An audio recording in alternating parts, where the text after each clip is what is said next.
സയനിസ്റ്റുകൾ ചായ കൊടുത്താൽ കുടിക്കാത്ത ജൂതന്മാരുണ്ട്. എന്ത്?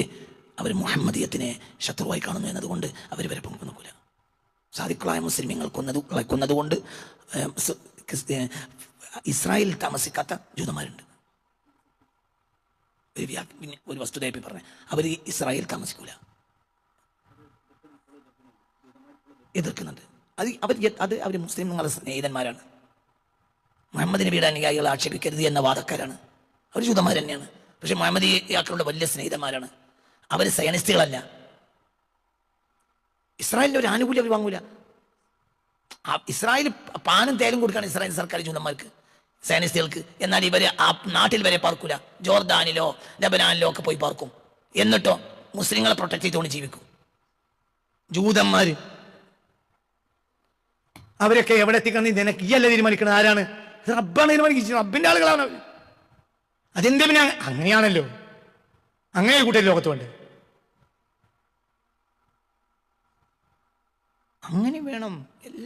എല്ലാത്തിനും ഒരു കൂട്ടത്തിൽ പെടുത്തണ്ട. എല്ലാ BJP പള്ളി പുള്ളിയാനല്ല. അത് തെറ്റായി പോയി എന്ന് പറയുന്ന ആളുകളുണ്ട്, ഹിന്ദുക്കളുണ്ട്. ഈ അടുത്ത ദിവസം എന്താ പറയുക, 1992 ഒരു താൻ എഴുതിയ ഒരു കവിതയ്ക്ക് ഒരു വ്യാഖ്യാനം കൊടുത്തിട്ടുണ്ട് കൈതപ്രതാപൻ നമ്പൂതിരി. എന്താ വരി ഞാൻ അന്ന് വായിച്ചു, എന്നാ വരി പഠിച്ചിരുന്നു.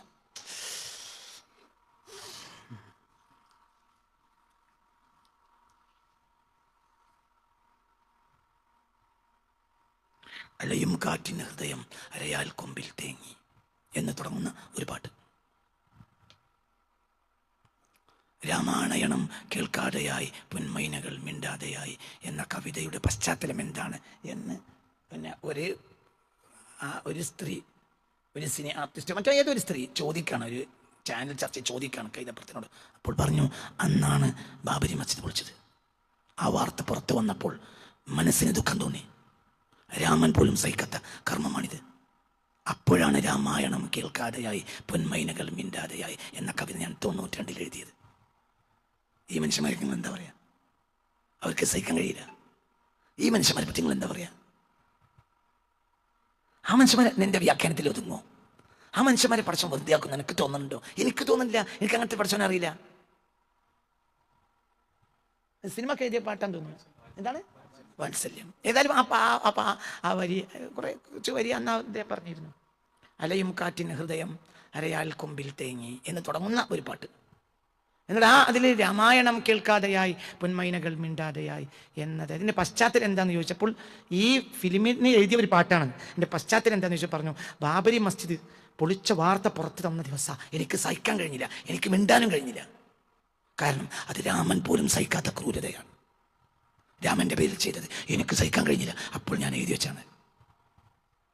ഒരുപക്ഷെ ഈ 10-30 കൊല്ലത്തിനിടയിൽ മലയാളത്തിലെ ജീവനുള്ള കവിത വരികളിൽപ്പെട്ട വരികളാണൊക്കെ.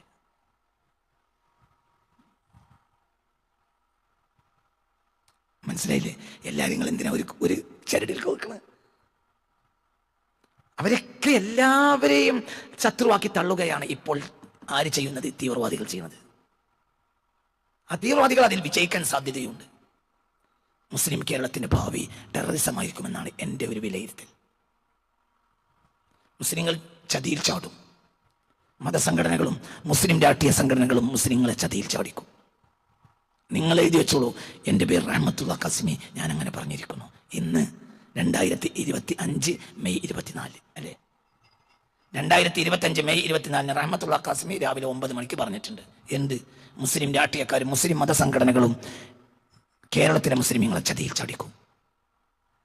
അവിടേക്ക് ഓടുകയാണ്. അതിനെന്ത് പറഞ്ഞാലും ഞാൻ അംഗീകരിക്കാൻ കഴിയില്ല. അംഗീകരിക്കൂല അവര്. അത് ചാടിച്ചിരിക്കും. കേരളത്തിലെ മൊത്തം മുസ്ലിമീങ്ങളെയും തീവ്രവാദികളും ഭീകരവാദികളും ആക്കുന്നതിൽ മുസ്ലിം രാഷ്ട്രീയത്തിനും മുസ്ലിം മതസംഘടന എല്ലാ മതസംഘടനകൾക്കും വലിയ പങ്കാണ് ഉണ്ടാകുന്നത്. അങ്ങോട്ട് ഓടുകയാണ്. എതിര് പറയാൻ ഒരാളില്ല. എല്ലാത്തിനും ഉരുളക്ക് പേര് മറുപടി പറയാനാണ്. എന്തിനാണ് മറുപടി? ഹിന്ദുവിൻ്റെ യഥാർത്ഥ ഒരു സാധാരണ ശരാശരി ഹിന്ദുവിൻ്റെ മനസ്സ് വായിക്കാത്ത നിനക്ക് നിന്റെ മറുപടി തീവ്രവാദത്തിനല്ല. അത് എന്തിനാണ് ആക്കം കൂട്ടുക? ഇത് വലിയ ദുരന്തത്തിലേക്ക് പോകണം. വലിയ ദുരന്തമാണ്. നിങ്ങൾ എഴുതി വെച്ചോളൂ. 10 കൊല്ലം കഴിഞ്ഞപ്പോഴത്തിന് മുസ്ലിം കേരളത്തെ ഈ മതസംഘടനകളും രാഷ്ട്രീയ സംഘടനകളും നല്ല ഒരു നിലപാടും ഇടപെടലും ഇല്ലാതെ വന്നാൽ മുസ്ലിം രാഷ്ട്രീയക്കാരും മുസ്ലിം മതസംഘടനകൾ എല്ലാ മതസംഘടനകൾക്കും തുല്യ പങ്കുതിലുണ്ടാവും. അവർ കേരളീയ മുസ്ലിം ഉമ്മത്തിനെ തീവ്രവാദികളാക്കും. കേരളം BJP ഭരിക്കും. കേന്ദ്രം കോൺഗ്രസ് ഭരിക്കുമ്പോൾ കേരളം BJP ഭരിക്കും. എഴുതി വെച്ചോളി, നിന്റെ പേര് വിളിച്ചോളി, പിരാന്തൻ. വലതുപക്ഷ രാഷ്ട്രീയത്തെ ലോകം മുഴുവനും നിരാകരിക്കുകയാണ്. എല്ലാവരും നിരാകരിക്കും. ഫ്രാൻസ്, ബ്രിട്ടൻ, അമേരിക്ക ഒക്കെ നിരാകരിക്കുക. വലതുപക്ഷ ഫാഷിസത്തിന് ഇനി ഒരു ചാൻസും ഇല്ല. വലതുപക്ഷ ഫാഷിസം ഇന്ത്യയുടെ മേൽ തട്ടിലിരുന്നപ്പോൾ അതിനെതിരെ ഏറ്റവും ശക്തമായി ഒരുമിച്ച് നിന്ന ഒരു നാടുണ്ടെങ്കിൽ കേരളമാണ്. ആ കേരളത്തിന്റെ അവസ്ഥ മാറി. ഇപ്പോൾ ഇന്ദ്രപ്രസ്ഥത്തിൽ വലതുപക്ഷ ഫാഷിസത്തിന്റെ വേര് മെല്ലെ ഊരിക്കൊണ്ടിരിക്കുക. അപ്പോൾ വലതുപക്ഷ ഫാഷിസത്തിലേക്ക് കേരളത്തെ ഓട്ടിക്കുന്ന പണിയാണ് ആർക്ക്? മുസ്ലിം രാഷ്ട്രീയക്കാർക്കും മുസ്ലിം മതസംഘടനകൾക്കും. കേരളം BJP ഭരിച്ചിരിക്കും. ഇന്ത്യ രാജ്യത്ത് BJPക്ക് സ്വാധീനമുണ്ടാകുന്ന ഒരേ ഒരു സംസ്ഥാനം ഒരു ദിവസം കേരളമായിരിക്കും. എൻ്റെ പേര് റഹ്മത്തുള്ള ഖാസിമി. ഞാനാ പറഞ്ഞത്. നിങ്ങൾക്ക് എന്തു പറയാം? നിങ്ങൾക്ക് എന്നെ ഭ്രാന്തനാക്ക. നീ 10-25 കൊല്ലം 10-15 കൊല്ലം കഴിഞ്ഞിട്ട് നിങ്ങൾക്ക് പറയാലോ അന്ന് മൂപ്പർ അങ്ങനെ പറഞ്ഞ് നേരെ ഇരുന്നു. കേരളത്തിൽ ഒരേ ഒരു സംസ്ഥാനം BJP ഭരിക്കും, അത് കേരളമായിരിക്കും. ഇന്ത്യയിൽ ഒരേ ഒരു സംസ്ഥാനം ഒരു ദിവസം വരും. ആ ദിവസത്തിൽ കേരളത്തിൽ ഒരൊറ്റ സംസ്ഥാനത്തിൽ മാത്രമേ BJPക്ക് വരണ്ടാവൂ, അത് കേരളമായിരിക്കും.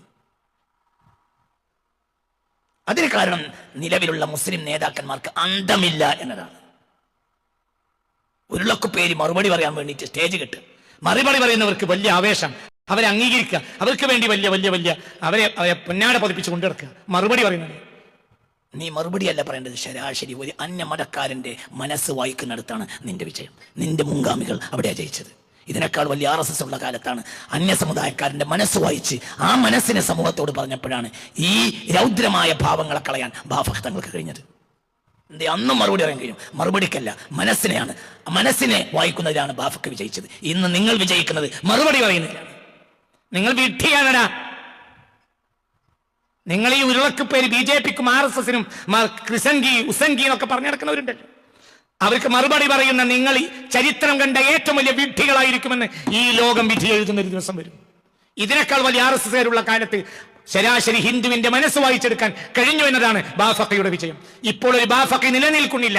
തങ്ങൾ തിങ്കൾ എന്നൊക്കെ പേരുള്ള പലരുണ്ട്. ബാഫഖയില്ല, അതാണ് നഷ്ടം. തങ്ങളാകാൻ ഒരു കുടുംബത്തിൽ പറഞ്ഞാൽ മതി. പക്ഷേ പടച്ചതമ്പുരാന്റെ തൗഫീക്ക് കിട്ടണമെങ്കിൽ അള്ളാഹു സുബ്ഹാനഹു അനുഗ്രഹിക്കണം. ബാഫഖയ്ക്ക് വിവരമില്ല. നിനക്ക് MAയും PhD ഒക്കെ പേരുണ്ട്, അതിൻ്റെ കൂടെ തങ്ങൾ എന്ന പേരുമുണ്ട്. പക്ഷെ ബാഫഖയാൻ കഴിയില്ല. ബാഫഖയ്ക്ക് വിവരമില്ലെങ്കിലും ആത്മാവിന് വിവരമുണ്ട്. ചുണ്ടിനെ വരില്ലാത്ത ആത്മാവിന് വിവരമുണ്ട്. എവിടെയാണ് അറിയാം? അന്യ സമുദായക്കാരൻ്റെ ശരാശരി മനസ്സ് വായിച്ചെടുക്കാൻ കഴിഞ്ഞു എന്നുള്ളതാണത്. അങ്ങനത്തെ മനുഷ്യന്മാരൊക്കെ നഷ്ടപ്പെട്ടു. ഞാൻ അവസാനിപ്പിക്കണത് പറഞ്ഞാൽ നല്ല യോജിപ്പുകളില്ലാതെയായി.